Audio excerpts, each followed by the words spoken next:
سامعین سے گزارش کی جاتی ہے کہ ہمارے دونوں چینلز کے پلیٹ فارم سے جتنی بھی آڈیو بکس کی ریکارڈنگ کمپلیٹ ہو چکی ہے اسے خود بھی سنیں اور زیادہ سے زیادہ شیئر کرنے کی کوشش کریں، اور ہمارے سوشل میڈیا پلیٹ فارم کے لنکس ڈسکرپشن میں دیے گئے ہیں، ہمیں سبسکرائب اور فالو ضرور کریں تاکہ آپ کو ضروری اپڈیٹس ملتے رہیں، اور ہماری ٹیم کی فنانشیل سپورٹ کے لیے پیٹریون کے لنک ضرور چیک کریں۔ جزاک اللہ۔ بسم اللہ الرحمن الرحیم۔ ارطغرل غازی، حصہ سوم، ایپیسوڈ 34۔ ہانلی بازار سے فارغ ہو کر ارطغرل اپنے قبیلے پہنچا تو مصیبتوں میں گھرے تھکے ہارے لوگ اسی کے منتظر تھے۔ ارطغرل اپنے ساتھ اناج بھی لایا تھا۔ وہ طویل عرصے سے قحط سالی کا شکار تھا۔ ان کے ساتھ وہ بوڑھا غلام بھی تھا جن کی جان ارطغرل نے بچائی تھی۔ اس کا ٹھکانہ نہیں تھا، لہٰذا ارطغرل اسے اپنے ساتھ قبیلے لایا تھا۔ ارطغرل صاحب، ہم پہاڑوں پر کئی دن سے شکار کرتے رہے ہیں، ہم وہاں کافی دن رہے، جو کھالیں ہم نے آپ کو دی تھیں، کیا ان سے صرف اتنی گندم ملی ہے؟ جیسے ہی انہوں نے گندم کی بوریاں اتاریں، وہاں موجود لوگ احتجاج کرنے لگے۔ کارا صاحب، باقی بھی آئیں گی، آپ فکر نہ کریں، سانس تو لینے دیں، ہم اس پر بات کرتے ہیں۔ ارطغرل نے اسے سمجھایا۔ حضور، ہم اور کتنا صبر کریں، ہم میں اب صبر نہیں رہا۔ کارا نے کہا تو باقی لوگ بھی اسی کی حمایت میں بولنے لگے۔ یہ صورتحال دیکھ کر وہ بوڑھا بھی خاموش نہ رہ سکا جس کی ارطغرل نے جان بچائی تھی۔ میری بات سنو، مجھے غلاموں کے بازار سے بچا کر میری جان بچائی ہے ارطغرل صاحب نے، لیکن میں ایسے زندہ نہیں رہ سکتا۔ ارطغرل صاحب، آپ بہت مشکل سے دوچار ہیں، کاش آپ مجھے وہیں چھوڑ دیتے اور ان ظالموں کو مجھے مارنے دیتے۔ حوصلہ کرو توریان استاد۔ ارطغرل نے اس کے کندھے پر ہاتھ رکھا۔ کیا یہ سچ ہے ارطغرل صاحب؟ آپ نے ہمارے قبیلے کا حق اس کافر کو دے دیا، ہم یہ مزید برداشت نہیں کر سکتے۔ اس جنگ اور فتح کے راستے میں ہماری افسوسناک حالت کو دیکھیں، آپ ابھی بھی صبر کی بات کر رہے ہیں۔ تورا کو بولنے کا موقع مل گیا تھا۔ ارطغرل صاحب، ہم آج رات جرگہ بلانا چاہتے ہیں۔ آپ لوگ کب سے ایسے ہو گئے؟ کیا رزق دینے والی ذات خدا کی نہیں ہے؟ توریان اللہ کا غیر متوقع مہمان ہے، اور اللہ کا مہمان اپنے ساتھ 10 نعمتیں لاتا ہے، وہ ایک کھاتا ہے اور 9 ہمارے لیے چھوڑتا ہے۔ جس نے اسے پیدا کیا اس رازق کا نام بھول گئے۔ باقی یہ جرگے کا وقت نہیں، ہر کوئی اپنے حصے کا کام کرے۔ میں کسی کو بھی چھوٹی چھوٹی باتوں پر اپنے قبیلے کے لوگوں کو بہکانے کی اجازت نہیں دوں گا۔ یہ جرگے کا وقت ہے، مجھے اس کے علاوہ اور کچھ نہیں کہنا۔ ارطغرل نے فیصلہ سنایا اور گھوڑے سے اتر کر حائمہ خاتون کے پاس آ گیا۔ حلیمہ سلطان بھی ان کے پاس ہی پریشان کھڑی تھی۔ اس نے ماں کی دست بوسی کی اور ان کے ساتھ خیمے کے اندر چلا گیا۔ گندوز بھی اب بڑا ہو گیا تھا، اسے بھی اپنے بابا کا انتظار رہتا تھا۔ باپ کو دیکھ کر وہ بھی اسے لپٹ گیا تھا۔ ارطغرل، تم جرگہ بلانے کی درخواست کیسے رد کر سکتے ہو؟ ہماری روایات میں ہے کہ جرگے کی درخواست کبھی رد نہیں کی جا سکتی۔ حائمہ خاتون نے بیٹے سے کہا۔ امی جان، میں جرگے کے خلاف نہیں ہوں، لیکن اس وجہ کے خلاف ہوں جس بنا پر سردار جرگہ بلا رہے ہیں۔ چند لوگ ایک چھوٹے سے مسئلے کے لیے دوسروں کو پریشان کر رہے ہیں۔ یہ بات تم جرگے میں بھی کہہ سکتے ہو، یہ ایک سردار کو زیب دیتا ہے۔ حائمہ خاتون کی بات سن کر ارطغرل آگے بڑھا اور سرداری کی نشست پر بیٹھ کر بولا۔ حائمہ خاتون، میں اس قبیلے کا سردار ہوں، میں ہی فیصلہ کروں گا کہ جرگہ کب بلانا ہے۔ ارطغرل صاحب، آپ کیا کہہ رہے ہیں؟ یہ ہماری روایات ہیں، حلیمہ نے کہنا چاہا۔ حلیمہ سلطان، میرے احکامات پر سوال کب سے اٹھنے شروع ہو گئے؟ سردار کے بولنے کے بعد کوئی کیسے بول سکتا ہے؟ اس قبیلے کا سردار میں ہوں تو حکم بھی میں ہی دوں گا۔ میرے حکم پر سوال نہیں کیا جائے گا، اور نہ ہی یہ آپ کا کام ہے۔ جب وقت آیا تو میں جرگہ بلا کر سب کی سنوں گا، ارطغرل نے کہا اور اٹھ کر باہر نکل گیا، جبکہ حائمہ خاتون آہ بھر کر رہ گئی تھی۔ زلجان اور حلیمہ کی حالت بھی ان سے مختلف نہیں تھی۔ وہاں سے ارطغرل نورگل اور بابر کے پاس آ گیا۔ وہ سب اگلے حملے کی حکمت عملی تیار کرنے لگے تھے۔ اس بار دشمن فوری حملہ کریں گے، ہمارے پاس ضائع کرنے کے لیے وقت نہیں، ہمیں ان کے خلاف ایک مضبوط قلعہ بننا ہوگا۔ ارطغرل نے انہیں سمجھایا۔ بھائی، حالات روز بروز خراب ہوتے جا رہے ہیں، لوگوں میں اب مزید آگے بڑھنے کی طاقت نہیں رہی۔ نورگل نے کہا، بھائی وہ ناشکرے ہیں، جب ان کا پیٹ بھرا ہوا ہو تو وہ کچھ نہیں کہتے، لیکن جب وہ بھوکے ہوں تو شکایت شروع کر دیتے ہیں۔ بابر نے جواب دیا، میرے بھائی وہ سالوں سے مضبوط رہی، وہ بڑی تجارت جو ہم کرنے والے ہیں وہ ہمارے قبیلے میں بڑا اخلاقی سہارا ہوگی۔ نورگل نے کہا، مجھے بتایا گیا ہے کہ چند غیر ملکی تاجر قالین خریدنے آ رہے ہیں، قبیلے سے تمام قالینیں اکٹھی کرو۔ عبد الرحمن، زلجان، جب تک ہم واپس آئیں یہ تمہارا کام ہے۔ ارطغرل نے ہدایت کی، حضور اگر آپ اجازت دیں تو میں تمام سرداروں کے پاس جاؤں، ورنہ ہو سکتا ہے کہ وہ مایوس ہو جائیں کہ آپ نے جرگہ نہیں بلایا۔ عارف صاحب نے توجہ دلائی تو ارطغرل نے ان کی تائید کر دی۔ اچھا خیال ہے عارف صاحب، آپ کو ان سے ملنا چاہیے۔ ارطغرل نے اجازت دے دی تو عارف صاحب مطمئن ہو گئے۔ بھائی اگر سلطان کا جاسوس مر گیا تو ہم کیسے جان پائیں گے کہ اس علاقے میں صلیبیوں کا شیطان کون ہے؟ نورگل نے پوچھا، ہمیں سلطان کے جاسوس کو بازار سے زندہ یا مردہ نکالنا ہوگا، ہمارے پاس اور کوئی دوسرا انتخاب نہیں ہے نورگل۔ ارطغرل نے سب کو باور کرایا۔ اتنے بڑے بازار سے سلطان علاء الدین کے جاسوس کو نکالنا مشکل ہوگا بھائی، آپ یہ کیسے کریں گے؟ زلجان نے پوچھا۔ زلجان، کیا تمہیں معلوم ہے کہ بھیڑیے اپنے شکار کو کیسے دبوچتے ہیں؟ تو میری بات غور سے سنو۔ ارطغرل انہیں اپنا منصوبہ بتانے لگا تھا۔ اسی رات جب ارطغرل روانگی کی تیاری کر رہا تھا تو حلیمہ سلطان اس کے پاس آ گئی۔ حضور اگر آپ اجازت دیں تو میں آپ سے چند باتیں کرنا چاہتی ہوں۔ ضرور حلیمہ سلطان، میں سن رہا ہوں۔ میں آپ سے معافی چاہتی ہوں، میں نے وہ باتیں کی جو آپ کو پسند نہیں تھیں۔ جب قبیلے کی دوسری عورتوں نے باتیں کی تو میں پاگل ہو گئی تھی، میں بھی ایسے ہی پیش آئی جیسے کہ وہ، مجھے معاف کر دیں۔ حلیمہ سلطان، ان سرزمینوں کے ہر طرف آگ ہے، لیکن اگر ہم حضرت ابراہیم علیہ السلام کی طرح اللہ سے مدد مانگیں گے تو وہ آگ ہمارے لیے گلزار بن جائے گی۔ ہمارا کام اللہ پر یقین محکم رکھتے ہوئے اس مشکل وقت کو صبر کے ساتھ گزارنا ہے۔ ارطغرل نے نرم لہجے میں اس کا حوصلہ بڑھایا۔ بے شک جس کے ساتھ اللہ ہو اسے کوئی غم نہیں۔ حلیمہ نے اس بات میں سر ہلایا۔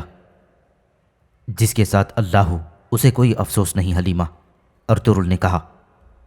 ہم مشکل وقت سے گزر رہے ہیں، میں جانتا ہوں کہ تم پر بھاری بوجھ ہے اور اسی وجہ سے تم نے ایسی باتیں کی۔ ارطغرل نے اس کی پیشانی پر بوسہ دیا اور سفر کی تیاری کرنے لگا۔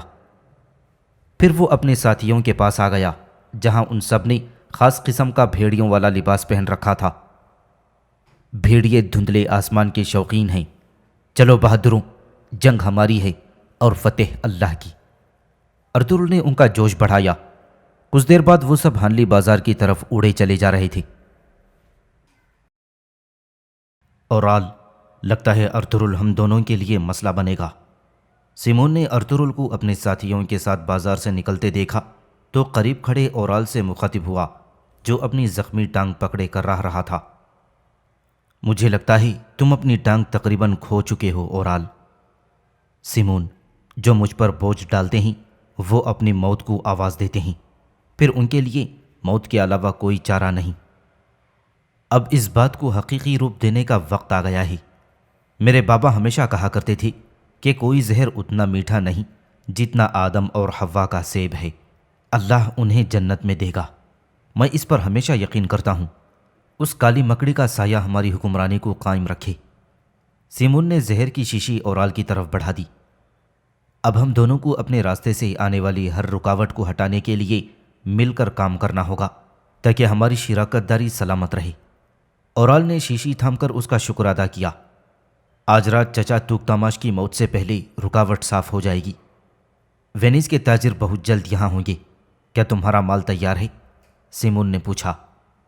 ہاں تیار ہے سیمون، اورال نے سر ہلایا۔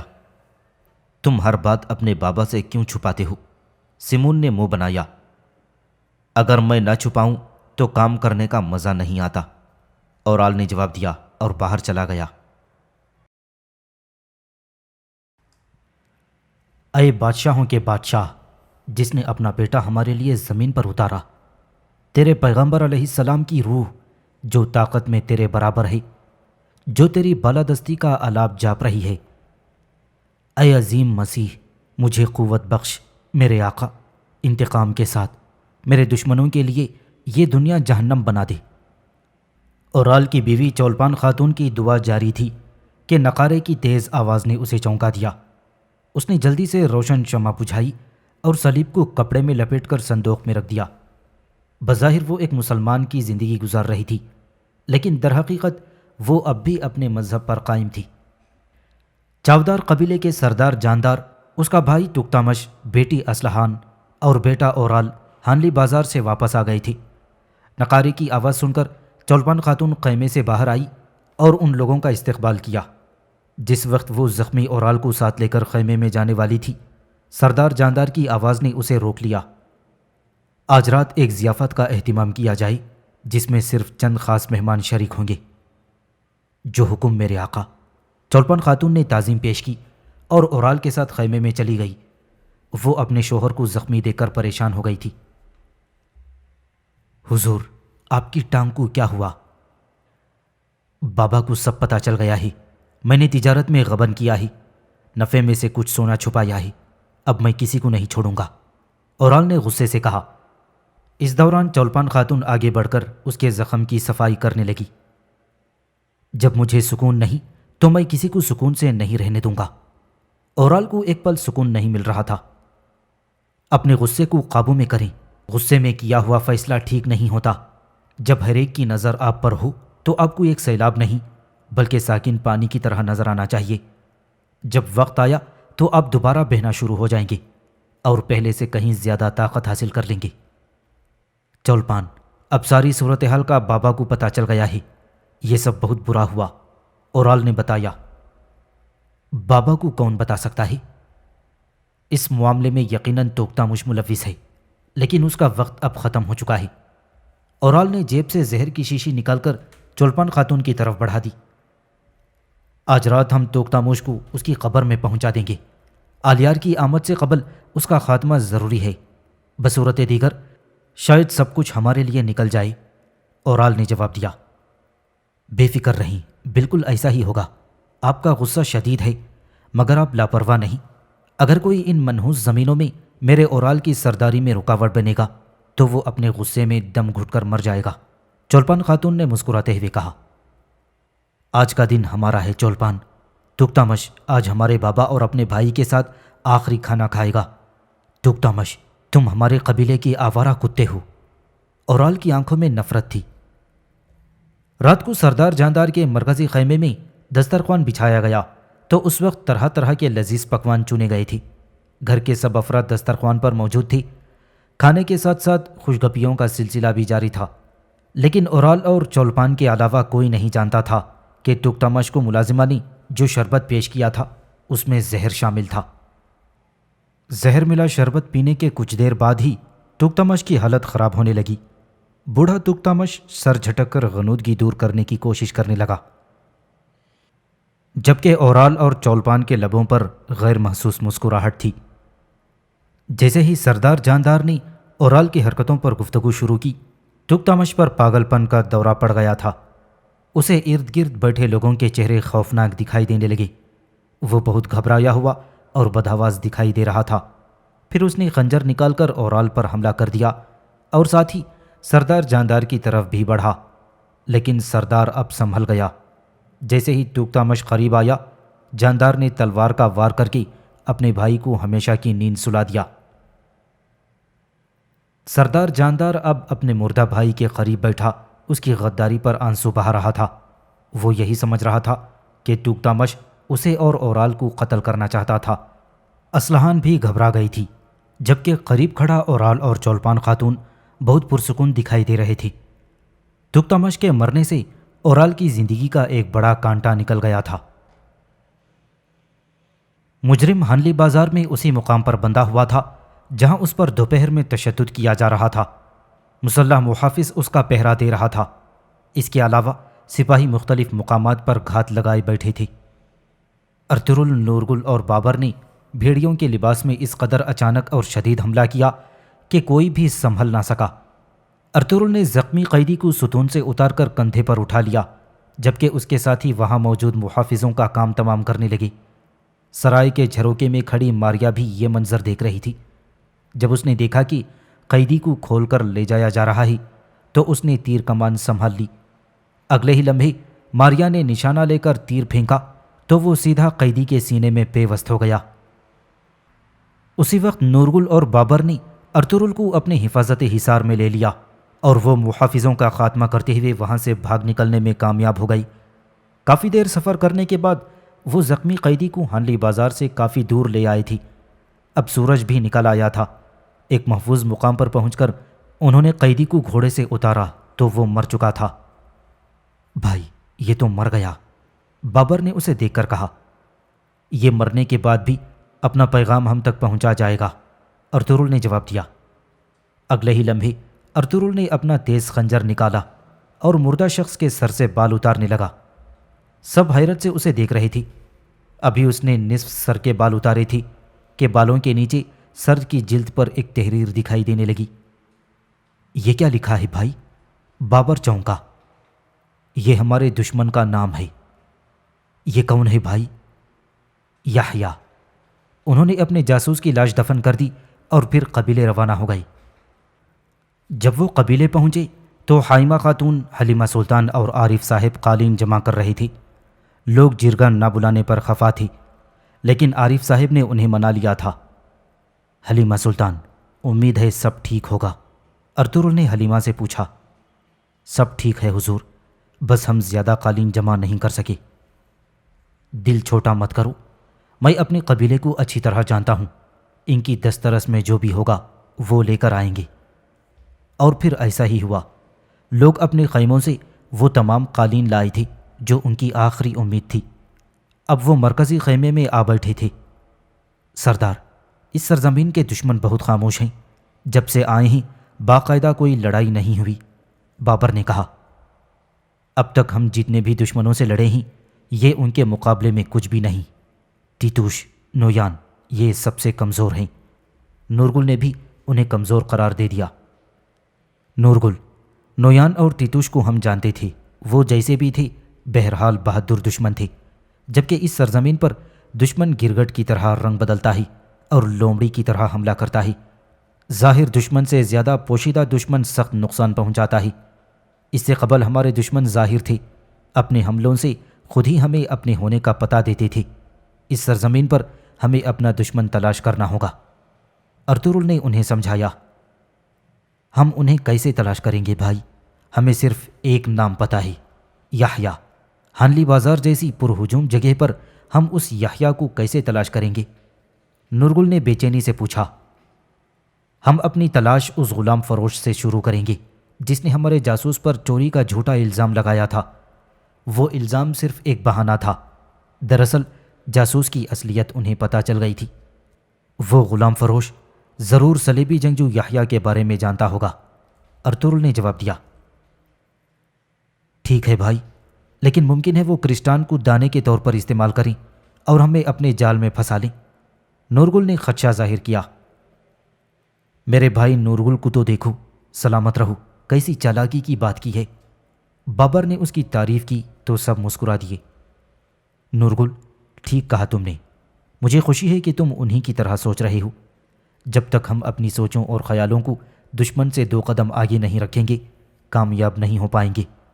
تم داؤد سپاہی کو ہانلی بازار میں بھیج دو، اسے بھیز بدل کر صرف معلومات اکٹھی کرنی ہوں گی۔ ہم ہر ایک پر نظر رکھیں گے، تاجر، آنے جانے والوں پر، خریداروں اور تمام لوگوں پر۔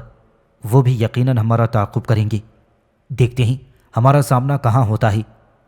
اب تمام قالین گھوڑا گاڑی پر لاد کر ہانلی بازار روانہ ہونے کا وقت ہے۔ غیر ملکی تاجر ہمارے انتظار میں ہیں، ارطغرل نے فیصلہ سنایا اور وہ دونوں تیاری کرنے کے لیے باہر چلے گئے۔ اسی وقت عارف صاحب کی درخواست پر ارطغرل نے رہائی پانے والے غلام توریان استاد کو اندر بلا لیا۔ وہ کچھ کہنا چاہتا تھا۔ بولیں، میں سن رہا ہوں، ارطغرل نے نرمی سے پوچھا۔ ارطغرل صاحب، جیسا کہ میں نے پہلے کہا تھا، آپ نے جو میرے لیے کیا میں اس کا احسان کبھی نہیں اتار سکتا۔ میں نے عارف صاحب کو بتایا تھا، میرے پاس ایک منصوبہ ہے، ایک چھوٹی ندی ہے، دریا کے شروع میں درجنوں چیڑ کے درخت ہیں اور سرمئی دریا کے بستر پر سونے کی ڈالیاں ہیں۔ وہاں سونا بس ابل رہا ہے۔ اس لیے ارطغرل صاحب، اگر آپ مجھے ضروری اوزار مہیا کر دیں تو میں وہ سونا آپ کے لیے نکال سکتا ہوں۔ تمہیں کیا کیا چاہیے؟ ارطغرل نے پوچھا۔ بڑے بڑے تھیلے، بڑا ہتھوڑا جس سے پتھر توڑے جا سکیں، اور ایک چھاننا۔ تمہیں جو بھی چاہیے بازار سے جا کر خرید لو۔ ارطغرل نے اس کا دل رکھنے کے لیے اجازت دے دی تو وہ خوشی خوشی باہر چلا گیا۔ سیمون اس وقت صلیبی جنگجو کے روپ میں اپنے تہ خانے میں بے چینی سے ٹہل رہا تھا۔ وہ شدید غصے میں تھا۔ سلطان علاء الدین کے جاسوس کا اس کی قید سے چلے جانا اس کی بہت بڑی ناکامی تھی۔ ماریا اور اس کے جنگجوؤں نے اپنی جانب سے بہت کوشش کی تھی، مگر وہ اسے روک نہیں پائے تھے۔ سلجوق سلطنت کے ہاتھ بہت لمبے معلوم ہوتے ہیں۔ ہمارے بازار میں ہماری جگہ پر وہ اپنے جاسوس کو چھڑا کر لے گئے، اور وہ بھی صرف چند لوگ۔ آخر وہ کون تھے جو چھلاوے کی طرح اور پرندوں کی طرح اپنے جاسوس کو لے کر فرار ہو گئے؟ کیا آپ نے دیکھا؟ انہوں نے اپنے چہرے ڈھانپ رکھے تھے، ماریا نے کہا۔ ہم نے ان کے چہرے نہیں دیکھے، ان کی مہارتیں دیکھیں۔ ہمارے لیے یہ بہت ہے، لیکن افسوس ہے کہ جاسوس بھاگ گیا۔ سیمون نے مٹھیاں بھینچیں۔ فکر نہ کریں، میں نے اسے تیر مارا ہے۔ اس تیر سے زخمی ہو کر ناممکن ہے کہ وہ زندہ بچ کر نکل جائے، کیونکہ ہمیشہ کی طرح میرا تیر زہر میں بجھا ہوا تھا۔ فرار ہونے کے بعد ہمارے سپاہیوں نے بازار کے مضافات تک ان کا پیچھا کیا تھا۔ میرا خیال نہیں جاسوس کو انہیں کچھ بتانے کی مہلت ملی ہوگی۔ ماریا نے بتایا تو سیمون مطمئن ہو گیا۔ وہ جانتا تھا کہ ماریا زہر بنانے میں ماہر تھی۔ وہ ایسا خطرناک زہر تیار کرتی تھی کہ انسان دوسرا سانس نہیں لیتا تھا، جبکہ فلپ کے چہرے پر تشویش تھی۔ خداوند، میں تمہارا غلام یحییٰ ہوں، عیسیٰ علیہ السلام کا وفادار۔ اپنے مقدس سفر پر میں تمہارے بیٹے کا غلام ہوں۔ میں مسلمانوں سے یروشلم حاصل کروں گا، جو ہماری ماں مریم کی مقدس سرزمین ہے۔ میں ہیکل سلیمانی دوبارہ تعمیر کروں گا۔ سیمون صلیب کے آگے مؤدب کھڑا بلند آواز میں کہہ رہا تھا۔ سیمون کو اس حملے میں شکست پر سخت شرمندگی تھی۔ فلپ، ہمیں جلد از جلد ان حملہ آوروں اور ان کی مدد کرنے والوں کا پتہ لگانا ہوگا۔ ان کے اس قدر منظم حملے سے یہی ظاہر ہوتا ہے کہ وہ بازار کے چپے چپے سے واقف ہیں، اسی لیے وہ بچ نکلنے میں کامیاب ہو گئے۔ اس کا مطلب یہی ہے کہ دشمن ہماری نظروں کے سامنے ہے، بس اسے پہچاننا ہمارا کام ہے۔ اس بار ہمارا دشمن بھی ہماری طرح پوشیدہ ہے، ماریا نے کہا۔ ہاں، پہلی بار ہمیں کوئی ہماری ٹکر کا ملا ہے، سیمون نے جواب دیا۔ ہمیں کیسے پتہ چلے گا کہ یہ کون ہے؟ فلپ نے سوال کیا۔ یہ تو صرف شروعات ہے، وہ دوبارہ بھی آئیں گے، بلکہ اس وقت تک آتے رہیں گے جب تک یہ معلوم نہ کر لیں کہ صلیبی جنگجوؤں کا کماندار اور جاسوس اس علاقے میں کون ہے۔ جو بھی بازار میں داخل ہو اس پر نظر رکھی جائے، ماریا نے تجویز پیش کی۔ ہم ہر ایک کے قدم کے بارے میں خبر رکھیں گے۔ جو بھی بہت زیادہ پیسہ کما رہا ہو، یہ تجارتی ہلچل کا سبب بنے، یا کوئی ایسا جو جنگ کرنے کا اہل ہو، ان سب پر نظر رکھو، سیمون نے ہدایت کی۔ مسلمانوں کو میرے لیے چھوڑ دیں، ان کے خاص ساتھی پیٹروس نے کہا۔ پیٹروس تاجر حسن کے نام سے ہانلی بازار میں خاص پہچان رکھتا تھا۔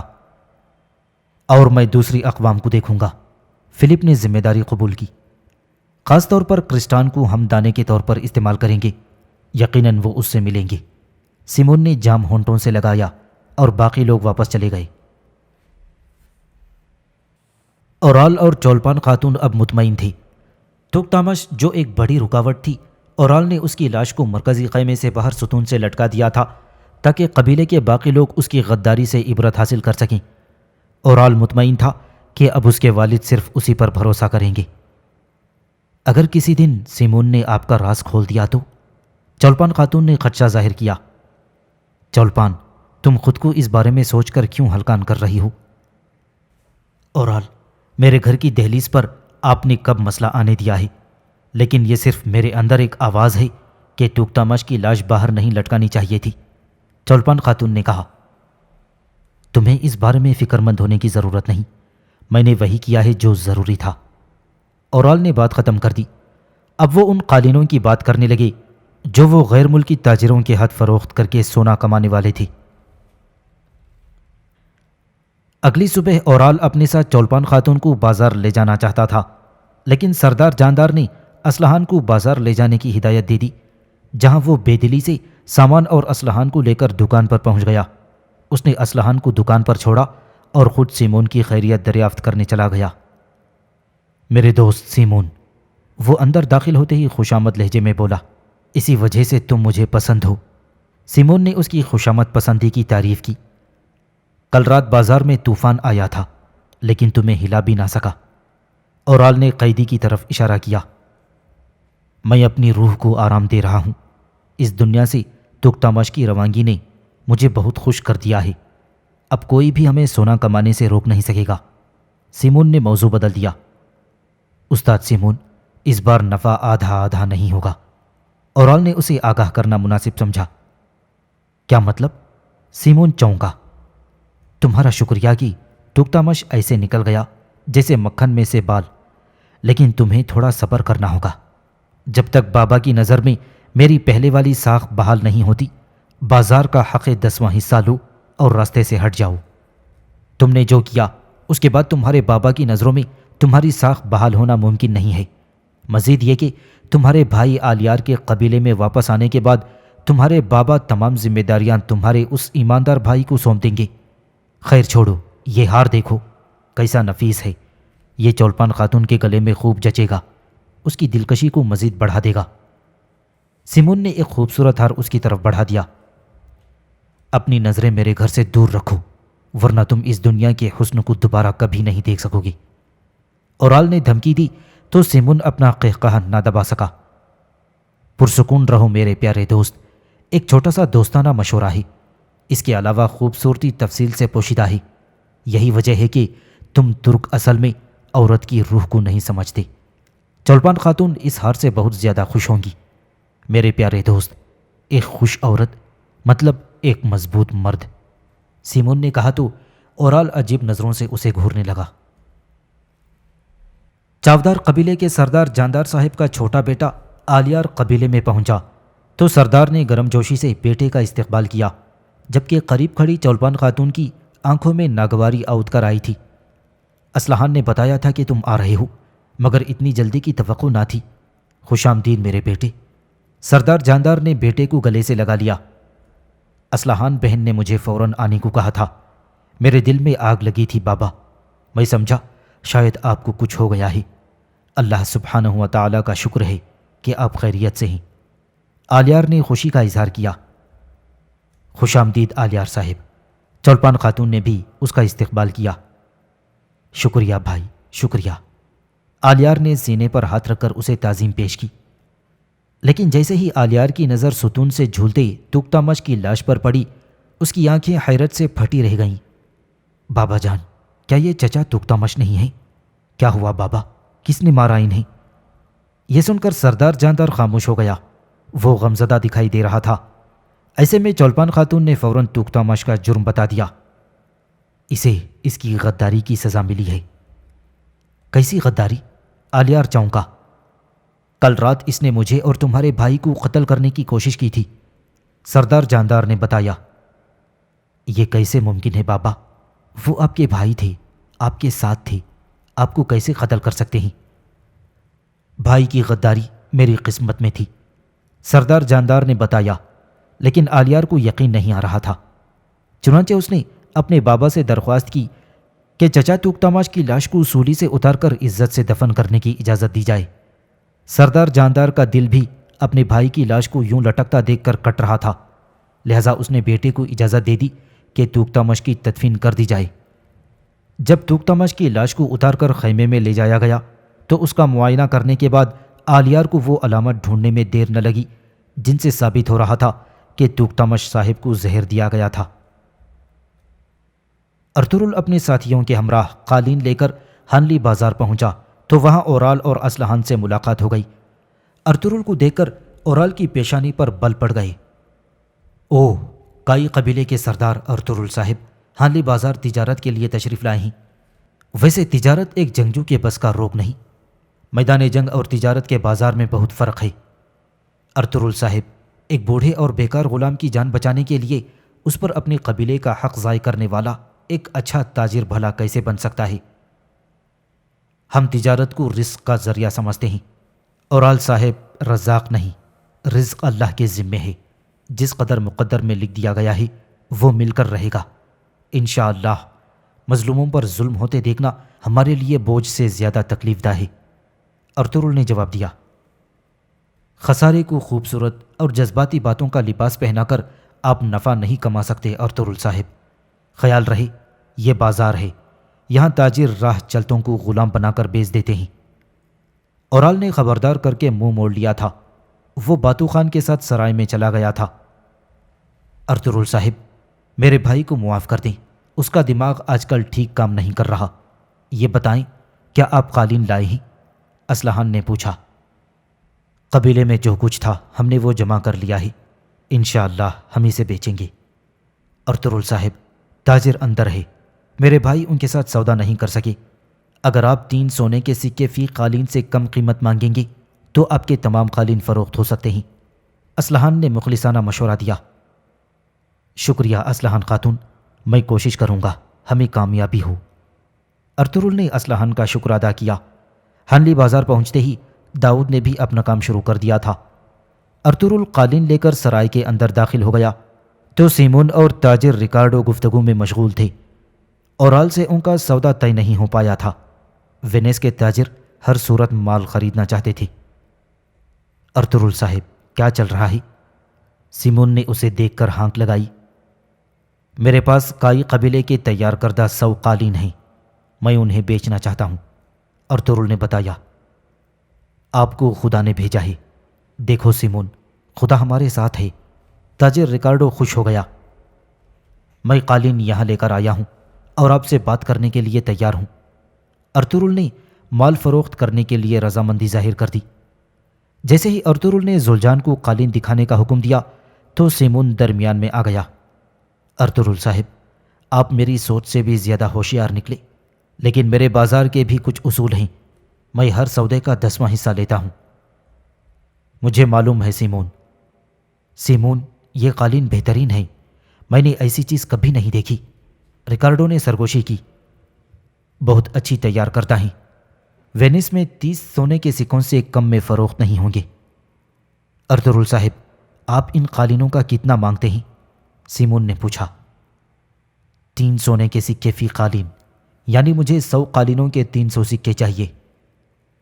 اے ترک، تم ان قالینوں کے 3 سونے کے سکے کیسے مانگ رہے ہو؟ تاجر ریکارڈو نے اعتراض کیا۔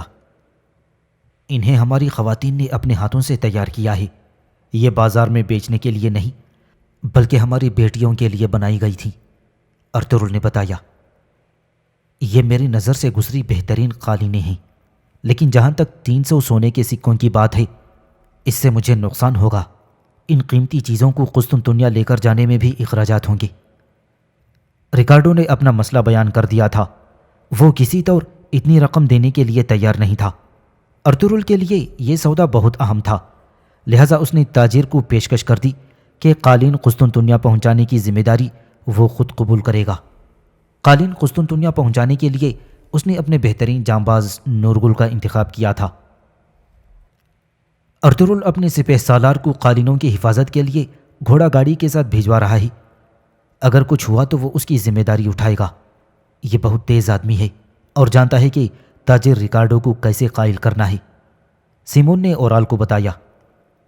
مجھے حیرت ہے کہ ان کے درمیان سودا کیسے طے پا گیا، اورال نے کہا۔ یوں لگتا ہے کہ ارطغرل کو علم تھا تمہارا سودا کیوں طے نہیں ہو پایا۔ یہی وجہ تھی کہ اس نے مناسب قیمت کا مطالبہ کیا، جو ریکارڈو کے لیے بھی سہولت کا باعث بنا اور سودا طے پا گیا۔ سیمون نے بتایا تو اورال نے چونک کر اس کی طرف دیکھا۔ وہ بات کی تہ تک پہنچ گیا تھا۔ جب اورال سرائے سے لوٹا تو اصلحان قبیلے واپس جا چکی تھی۔ اورال اس بار سامان فروخت کرنے میں ناکام رہا تھا۔ اصلحان کو نہ پا کر اورال خود بھی قبیلے جانے کا سوچ رہا تھا کہ ارطغرل سے ملاقات ہو گئی۔ ارطغرل صاحب، میں نے سنا ہے آپ نے اپنا سارا مال فروخت کر دیا۔ آپ نے اپنی بہادری کے ساتھ ساتھ تجارت میں بھی کمال دکھایا۔ اورال صاحب، آپ نے جو کہا تھا میں نے یاد رکھا۔ میں نے اپنے قالین اچھی قیمت پر فروخت کیے۔ ارطغرل نے جواب دیا، مجھے سنسنی خیز حریف پسند ہے۔ سنسنی خیز حریف آپ کو چوکنا رکھتا ہے۔ اچھا، آپ کا شکریہ، اورال نے کہا۔ میں اجازت چاہتا ہوں، ارطغرل نے جواب دیا اور آگے بڑھ گیا۔ باتو خان، یہ ایسا عذاب ہوگا کہ اس بارے میں کوئی کچھ نہیں جان پائے گا۔ تمہاری تلوار ارطغرل کے سپاہیوں کو کاٹے گی، ان کے قالین آگ میں جل جائیں گے۔ یہی نہیں، ان کے جانور بھی اس آگ میں زندہ جل جائیں گے۔ ان کی دھاڑیں پورے میدان میں گونجیں گی اور سننے والا کوئی نہ ہوگا۔ اورال کے لہجے میں شدید نفرت تھی۔ حضور، کیا انہیں پتہ لگے گا کہ ہم نے کیا کیا ہے؟ باتو خان نے پوچھا۔ فی الحال بالکل نہیں، بلکہ انتقام کا احساس انہیں اندر ہی اندر کھا جائے گا باتو خان۔ اور حضور، اسلحان خاتون، ان کے ساتھ آپ کیا کرنے والے ہیں؟ باتو خان نے سوال کیا۔ اس کا فیصلہ بھی جلد ہو جائے گا۔ اورال نے اسے ساتھ لیا اور دونوں قبیلے روانہ ہو گئے۔ اورال قبیلے میں پہنچا تو ستون پر توک تاماش کی لاش موجود نہیں تھی۔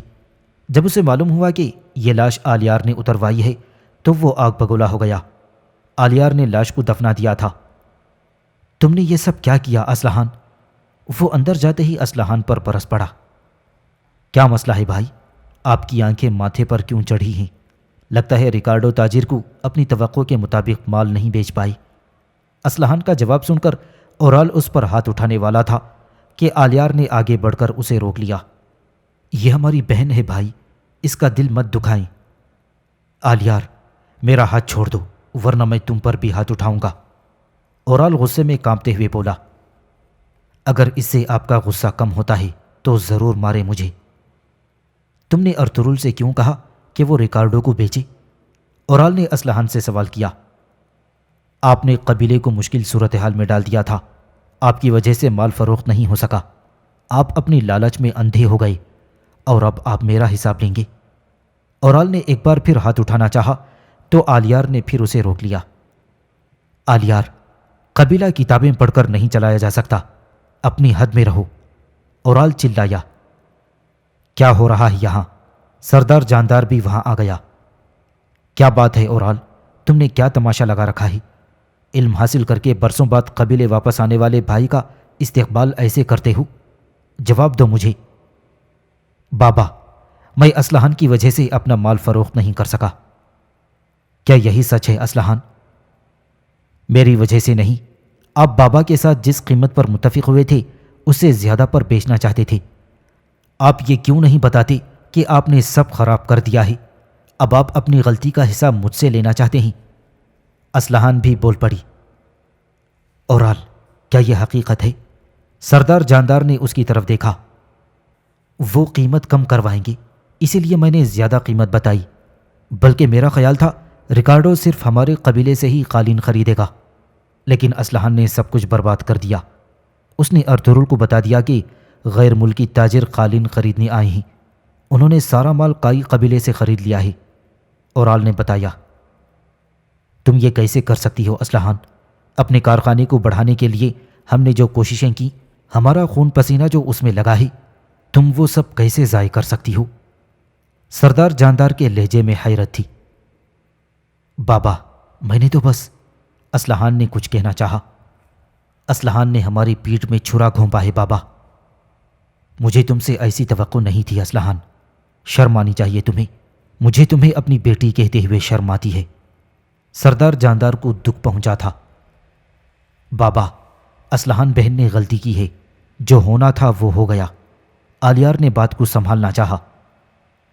میں بازار میں اسلحان کے ساتھ کام نہیں کرنا چاہتا۔ یا تو میری بیوی چولپان مدد کے لیے کارخانے کو دیکھے گی، یا پھر آپ یہ کاروبار چلانے کے لیے کسی اور کو ڈھونڈ لیں۔ اورال نے، جو کہ پہلے ہی موقع کی تلاش میں تھا، اس نے فوراً اپنا فیصلہ سنا دیا اور باہر چلا گیا۔ ارطغرل سرخ رو لوٹا تھا۔ اس نے قالین بہت اچھی قیمت پر فروخت کر کے قبیلے والوں کے گلے شکوے دور کر دیے تھے۔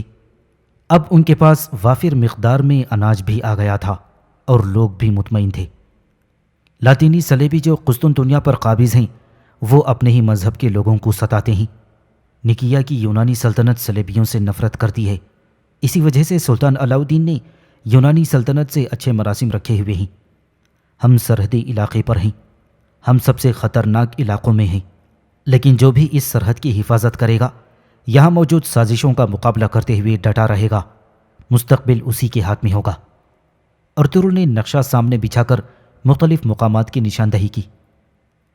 سردار، سب سے پہلے ہمیں یہاں موجود صلیبی جاسوس اور کماندار یحییٰ کو پکڑ کر ان کے شیطانی حصار کو توڑنا ہوگا۔ عارف صاحب نے مشورہ دیا۔ حضور، ہم توڑیں گے، ضرور توڑیں گے، مگر ہم اسے تلاش کیسے کریں گے؟ ہمیں صرف اس کا نام پتہ ہے، یحییٰ۔ اس سرزمین پر نہ جانے اس نام کے کتنے آدمی ہوں گے۔ بابر نے کہا۔ بابر، ہم صرف اسے تلاش نہیں کریں گے بلکہ زمین میں درگور بھی کر دیں گے۔ ارطغرل نے اسے تسلی دی۔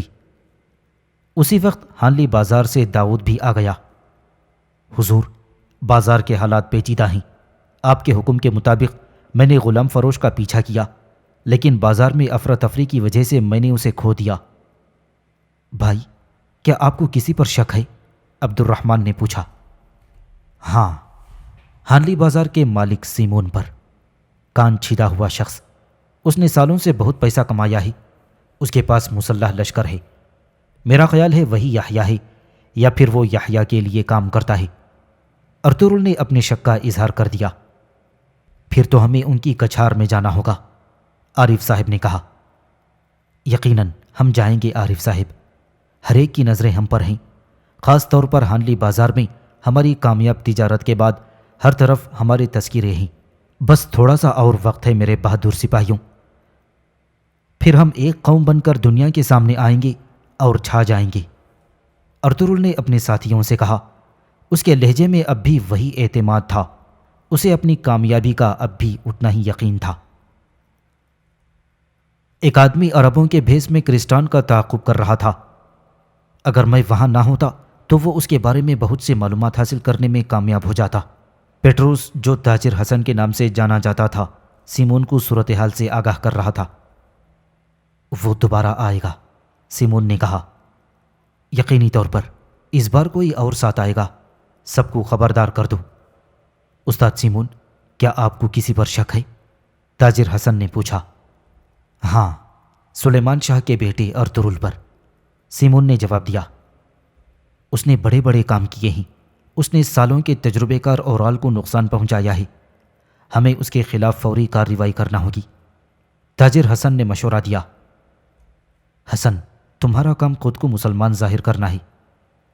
جیسے آپ کا حکم استاد سیمون، حسن نے ادب سے کہا اور ضروری اقدامات کے لیے سرائے سے باہر چلا گیا۔ ضروری کام نمٹا کر جب سیمون تہ خانے سے باہر آیا، رہداری میں اس کی ملاقات ماریا سے ہو گئی۔